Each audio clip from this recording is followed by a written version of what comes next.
नमस्कार विद्यार्थियों, भूगोल विषय की ऑनलाइन क्लास में आज हम प्राथमिक व्यवसाय का अध्ययन करने जा रहे हैं।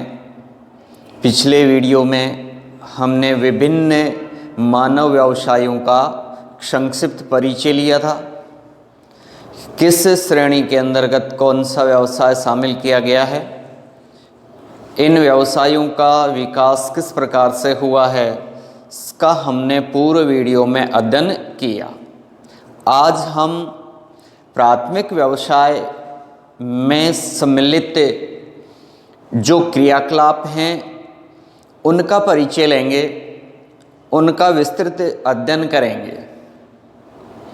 प्राथमिक व्यवसाय मानव की सबसे पहले शुरू की गई आर्थिक क्रिया थी। प्राचीन मानव से लेकर के आज तक जिस क्रिया को निरंतर विश्व के विभिन्न लोगों द्वारा विभिन्न क्षेत्रों में आज भी किया जा रहा है, चाहे वो विकसित राष्ट्र हो, चाहे वो विकासशील हो, चाहे वो पिछड़े हुए राष्ट्र हो, सभी देशों के लोगों के द्वारा कमोबेश मात्रा में ये व्यवसाय किया जा रहा है। प्राथमिक व्यवसाय से कुछ देशों को ज़्यादा आजीविका या आय प्राप्त हो रही है, तो कुछ देश जिसमें प्राथमिक व्यवसाय प्रारंभिक अवस्था में ही है, वहाँ पर आय का एक छोटा हिस्सा प्राप्त किया जा रहा है। विकसित देशों में किसी देश की कुल उत्पाद का लगभग आधा, किसी में 40%, किसी में 1/3 प्राप्ति प्राथमिक व्यवसाय से हो रही है। अगर हम बात करें विश्व में जो 5 श्रेणियां हैं व्यवसाय की, इन पांचों में सबसे ज़्यादा लोगों को रोजगार दे रहा है तो प्राथमिक व्यवसाय दे रहा है। संख्या की दृष्टि से, रोजगार पाने वाले लोगों की दृष्टि से, अगर विश्व की कुल जनसंख्या में इसका प्रतिशत निकालते हैं तो एक बहुत बड़ा हिस्सा, या विश्व की यूं कहें लगभग 50% जनसंख्या आज प्राथमिक व्यवसाय पर आश्रित है, निर्भर है, आजीविका प्राप्त कर रही है। इसलिए इस प्राथमिक व्यवसाय का प्रत्येक देश की अर्थव्यवस्था में एक बड़ा योगदान है। उसको क्रमोन्नत करने में, अर्थव्यवस्था को समृद्ध बनाने में, निरंतर उसको विकास की अगली सीढ़ी की ओर बढ़ाने में इस प्राथमिक व्यवसाय का बड़ा हिस्सा है, बड़ा योगदान है। अगर हम भारत के परिप्रेक्ष्य में बात कर लेते हैं तो भारत की लगभग आधी जनसंख्या इस व्यवसाय में जुड़ी हुई है। पहले तो ज़्यादा थी, लेकिन वर्तमान समय के अंतर्गत इस व्यवसाय से लोग दूसरे व्यवसायों की ओर स्थानांतरित होते जा रहे हैं, प्रतिस्थापित होते जा रहे हैं। आइए आज हम इस प्राथमिक व्यवसाय में या प्राइमरी ऑक्यूपेशन में कौन कौन सी क्रियाएं आज सम्मिलित हैं, इसका अध्ययन कर रहे हैं। विश्व में प्रत्येक मानव बसा वाला क्षेत्र कहीं न कहीं इनमें से कोई न कोई क्रिया वहां पर क्रियान्वित है, कोई न कोई वहाँ क्रिया की जा रही है, चाहे उसकी विकसित अवस्था हो या फिर पिछड़ी हुई प्रारंभिक अवस्था हो।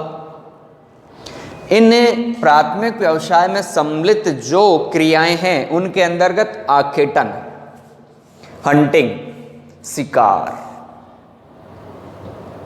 भोजन संग्रह, फूड कलेक्शन का कार्य, कृषि, कल्टीवेशन, एग्रीकल्चर इसको कहते हैं, पशुपालन, पशुओं का जो चाहे वो प्राचीन तरीका हो चाहे आधुनिक तरीका हो, तो पशुपालन का कार्य, मछली पालन का कार्य, लकड़ी कटाई का कार्य और खनन कार्य, ये प्राथमिक व्यवसाय में सम्मिलित 7 क्रियाएं हैं। इनमें से व्यक्ति अपनी इच्छा, अपनी योग्यता, अपनी रुचि के अनुसार अलग अलग क्रियाओं के अंतर्गत रोजगार पा रहे हैं। सबसे पहले बात करते हैं हम लोग आखेटन की, शिकार की, हंटिंग की। आज भी विश्व के ऐसे बहुत सारे दुर्गम क्षेत्र हैं जहां पर जंगली जानवरों का शिकार किया जाता है। उन जंगली जानवरों से प्राप्त शारीरिक अंगों का व्यापार या अपने जीवन में काम लेकर के अपनी आजीविका, अपनी आवश्यकताओं को पूरा कर रहे हैं। बहुत सारे प्रदेश जहां निवास करने वाली आदिवासी जनजातियां जंगली जानवरों का, पशुओं का, पक्षियों का या अन्य जानवरों का शिकार करते हैं, उनके शारीरिक अंगों का व्यापार करते हैं और उनसे प्राप्त होने वाली आय से वे अपनी आजीविका चला रहे हैं, अपनी आवश्यकताओं को पूरा कर रहे हैं। इस व्यवसाय में विश्व के बहुत बड़े क्षेत्र जो आदिवासी जनजातियों से आवृत हैं, चाहे वो भूमध्य रेखीय प्रदेश हों, ध्रुवीय प्रदेश हों।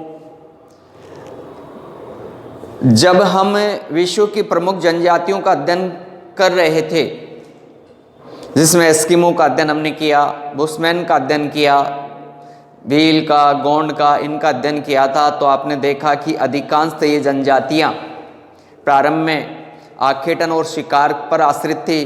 धीरे धीरे इन्होंने इस व्यवसाय में कमी करके और कृषि जैसे या पशुपालन व्यवसाय जैसे आर्थिक क्रियाओं को अपना लिया है।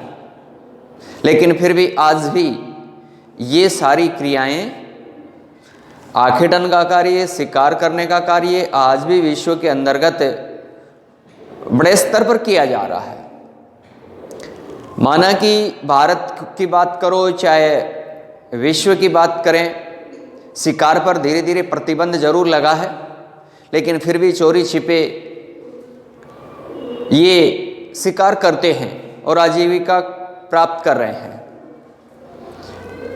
इसके अंदर अत्यधिक ठंडे प्रदेश हैं, अत्यधिक गर्म प्रदेश हैं, भूमध्य रेखीय आर्द्र प्रदेश हैं जहां पर आखेटन का कार्य किया जाता है, जिसके अंतर्गत जंगली जानवर हैं, उनके हड्डियां हैं, बाल हैं, नख हैं, खालें हैं, दांत हैं, इनको बेच करके आजीविका प्राप्त करते हैं।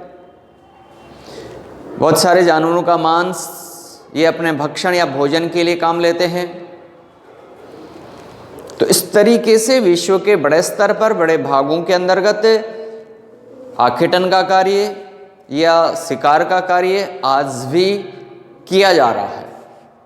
भारत जैसे देश के अंदर भी आखेट को पूर्णतः प्रोहिबिटेड, प्रतिबंधित कर दिया गया है, लेकिन फिर भी आज भी बहुत सारे लोग अपनी आजीविका आखेट के द्वारा प्राप्त कर रहे हैं। इसके बाद में हम दूसरी जो मानवीय क्रिया है, भोजन संग्रह,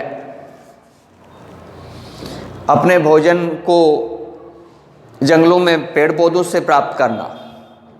मानव जब आदिम अवस्था के अंतर्गत था, आज भी बहुत सारी जनजातियां इस अवस्था में अपना जीवन बसर कर रही हैं। जब मानव आदिम अवस्था में था तो अपने भोजन शिकार के साथ साथ जंगली पेड़ पौधों, जब कृषि करना नहीं सीखा था, उससे पहले जंगली पेड़ पौधों से, जंगल से फल फूल, जड़ी बूटियाँ, छाल, पत्ते, गोंद, इसके साथ में विभिन्न प्रकार की औषधियाँ पहले भी प्राप्त करते थे, आज भी। लेकिन प्रारंभ में केवल भोजन खाने के लिए भोजन प्राप्त करने के लिए भोजन के अवयव के रूप में ये लोग केवल उनका एकत्रीकरण करते थे। धीरे धीरे इसका आज एक व्यवसायीकरण हो चुका है। आज औषधीय पौधे हैं, फलों के, फूलों के, विभिन्न प्रकार की पत्तियां हैं, जड़ें हैं, जो आज देसी दवाइयाँ या औषधियों के रूप में काम ली जाती हैं। लकड़ियों से बहुत सारे लोग टोकरी बना के, चटाई बना करके, पत्तों से झाड़ू बना करके अपनी आजीविका प्राप्त कर रहे हैं। तो इस तरीके से ये जो भोजन संग्रह का कार्य है, ये ज़्यादातर उन्हीं क्षेत्रों में किया जाता है जहाँ ज़्यादातर आखेटन का कार्य किया जा रहा है, या आदिवासी जनजातीय पिछड़े हुए जो क्षेत्र हैं वहाँ पर, या घने जंगल हैं, उन क्षेत्रों के अंतर्गत भोजन संग्रह, फूड कलेक्शन का कार्य आज भी किया जा रहा है। तीसरा, कृषि। इनमें सबसे महत्वपूर्ण बिंदु है कृषि, आर्थिक क्रिया। कृषि आज मानव को व्यवसाय प्रदान करने वाली सबसे बड़ी क्रिया है और विश्व की अर्थव्यवस्था में सबसे बड़ा योगदान देने वाली क्रिया है।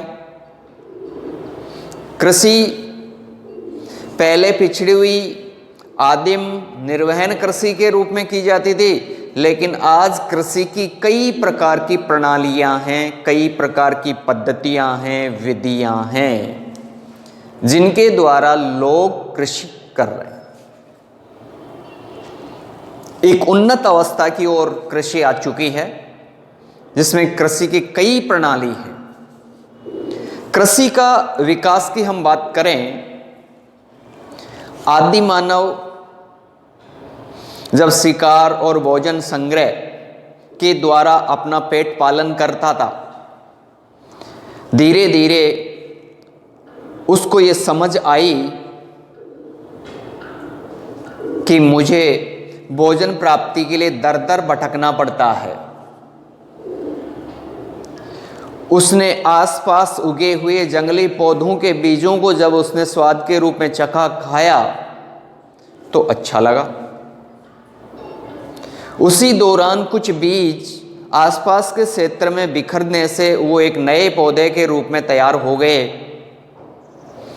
तो उनके बीज, फल, फलियां आई, तो उनको जब उस आदि मानव ने फिर से उपयोग में लिया, तो उसको धीरे धीरे ये समझ आई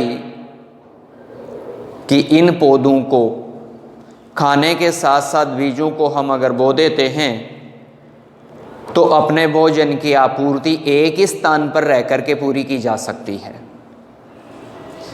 ऐसे ही उनके दिमाग में ये चीज़ आई, तो उन्होंने कृषि का कार्य प्रारंभ किया। चाहे वो आदिम अवस्था ही थी, उसको खेती करना नहीं आता था, प्राकृतिक रूप से जल से, वर्षा से वो पौधे उग जाते थे, लेकिन एक स्थान पर उसको भोजन की आपूर्ति होने लगी, तो उसके दिमाग में ये बात घर की कि मुझे इन बीजों को बार बार बो करके अपने भोजन को प्राप्त कर लेना चाहिए।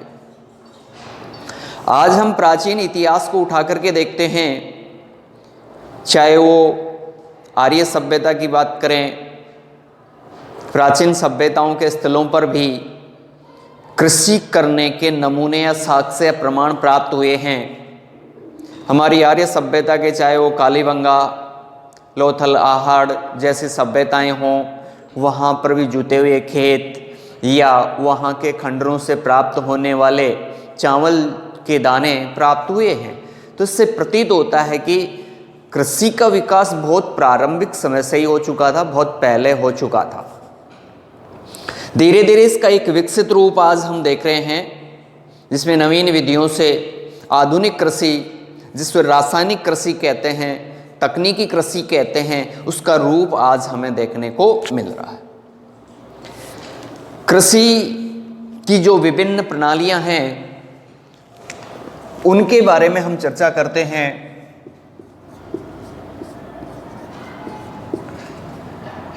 कृषि की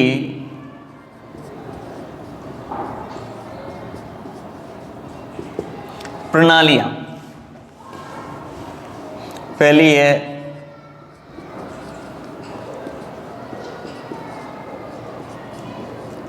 स्थानांतरित कृषि।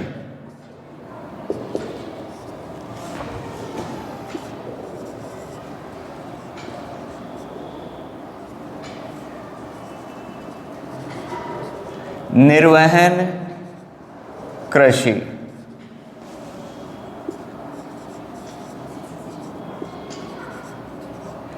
गहन कृषि।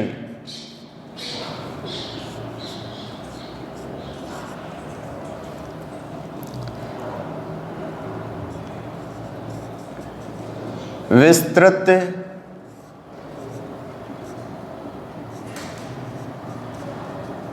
वाणिज्य अनाज कृषि। 5 मिश्रित कृषि।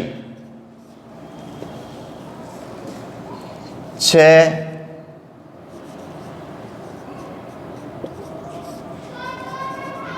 फलोद्यान कृषि।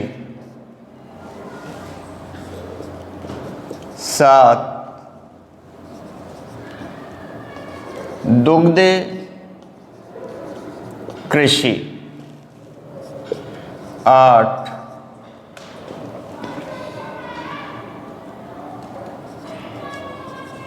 ट्रक कृषि। आज विश्व के अंतर्गत कृषि की भिन्न भिन्न प्रणालियां प्रचलित हैं, जिसमें प्रारंभिक कृषि से लेकर के आधुनिक कृषि, जिसमें फलोद्यान कृषि की बात कर लें हम लोग, दुग्ध कृषि की बात करें, ट्रक कृषि की बात करें, जिसे हम सब्जी की कृषि कहते हैं, फलों की कृषि कहते हैं, फूलों की कृषि कहते हैं। ये कृषि के रूप हैं। स्थानांतरित कृषि, जिसे विश्व के भिन्न भिन्न देशों में भिन्न भिन्न नामों से पुकारा जाता है। स्थानांतरित कृषि को भारत जैसे देश के अंतर्गत झूमिंग कृषि कहते हैं, क्योंकि आदिवासी जनजातीय क्षेत्रों के अंतर्गत कृषि का पिछड़ापन है ये, जहां प्राकृतिक रूप से यहाँ के जो कृषक हैं वो कृषि कार्य करते हैं। इस कृषि के अंतर्गत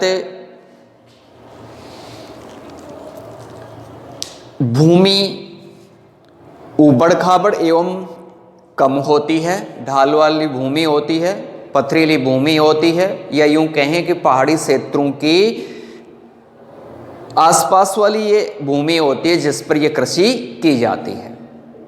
यहाँ आदिवासी जनजाति के लोग पशुपालन के साथ साथ इस कृषि को करते हैं, जिसमें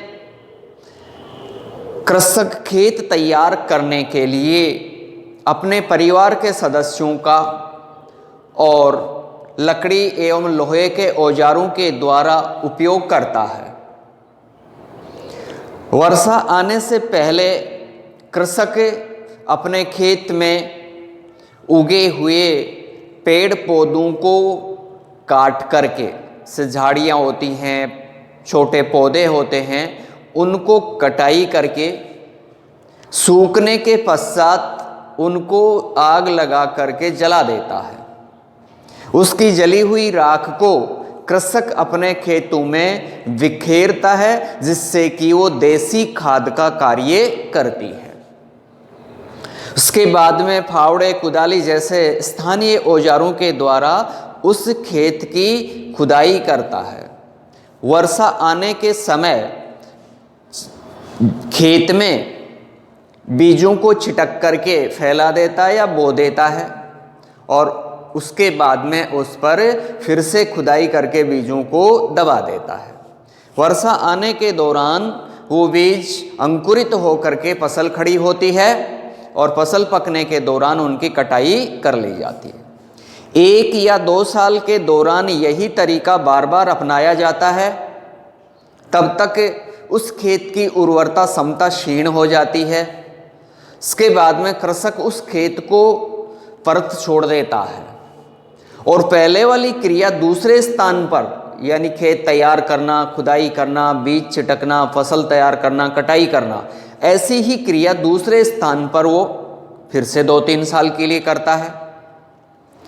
फिर उस स्थान को छोड़ करके तीसरे स्थान पर वही विधि या वही क्रिया की जाती है। तो इस तरीके से इसमें स्थान बदल बदल करके कृषि की जाती है, इसलिए इसको स्थानांतरित कृषि कहते हैं। कर्तन दहन कृषि भी इसे कहते हैं। कुछ स्थानों पर जैसे ब्राजील में इसको मिल्पा कहते हैं, श्रीलंका के अंदर इसको टोंगिया कहते हैं, वियतनाम में इस कृषि को रे के नाम से जानते हैं, और अधिकांशतः यहाँ पर आदिवासी जो जनजातीय लोग हैं वो इस कृषि को आज भी कर रहे हैं। भारत जैसे देश के अंदर भी हमारे यहाँ पर जो हिमालय पर्वतीय क्षेत्र की जो पहाड़ियाँ हैं, असम मेघालय की जो पहाड़ियाँ हैं, वहाँ पर इस कृषि को किया जा रहा है। हमारे राजस्थान के अंदर भी डूंगरपुर, उदयपुर, सिरोही जो पर्वतीय अरावली इलाका, वहाँ के भील जनजाति के द्वारा इस कृषि को एक ऋतु विशेष में किए जाता है। जैसे जब हम भीलों का अध्ययन कर रहे थे तो हमने पढ़ा था दजिया कृषि का नाम, जो भीलों के द्वारा पहाड़ी क्षेत्रों के अंदर की जाने वाली स्थानांतरित कृषि का रूप है। ये इस कृषि की कुछ विशेषताएं हैं कि इसके अंतर्गत शारीरिक श्रम का ज़्यादा उपयोग होता है, कि लोग अपने श्रमिक या अपने श्रम के बल पर कृषि करते हैं। कुछ मात्रा में पशुओं का उपयोग भी कृषि में सहायक क्रिया के रूप में ले लिया जाता है। इसमें की जाने वाली कृषि में केवल अनाज की कृषि की जाती है, जिससे कि लोग अपने भोजन में उसका उपयोग कर सकें। आधुनिक औजार, कोई खाद बीज नया, इनका कोई उपयोग नहीं होता है। परंपरागत तरीके से कृषक है वो इस कृषि को करते हैं। केवल ये अपने उदर पूर्ति के लिए या भोजन प्राप्ति के लिए की जाने वाली कृषि है। तो अधिकांशतः विकसित देशों की बजाय इसका हिस्सा अर्धविकसित और विकासशील देशों के अंदर भी ये कृषि आज भी की जा रही है। इसके जो विश्व का मैप है उसके अंतर्गत हम देखें कि अधिकांशतः ये कृषि, तो एक तो ये भूमध्य रेखा के आसपास जो अधिक वर्षा वाले जो क्षेत्र हैं वहाँ पर की जा रही है। दूसरा है जो आर्कटिक क्षेत्र है, या यूँ कहें साइबेरिया के आसपास का जो क्षेत्र है जहाँ ठंडा या अत्यधिक मात्रा में ठंड रहती है, उन प्रदेशों के अंतर्गत रहने वाली जनजातियों के द्वारा ये कृषि की जा रही है।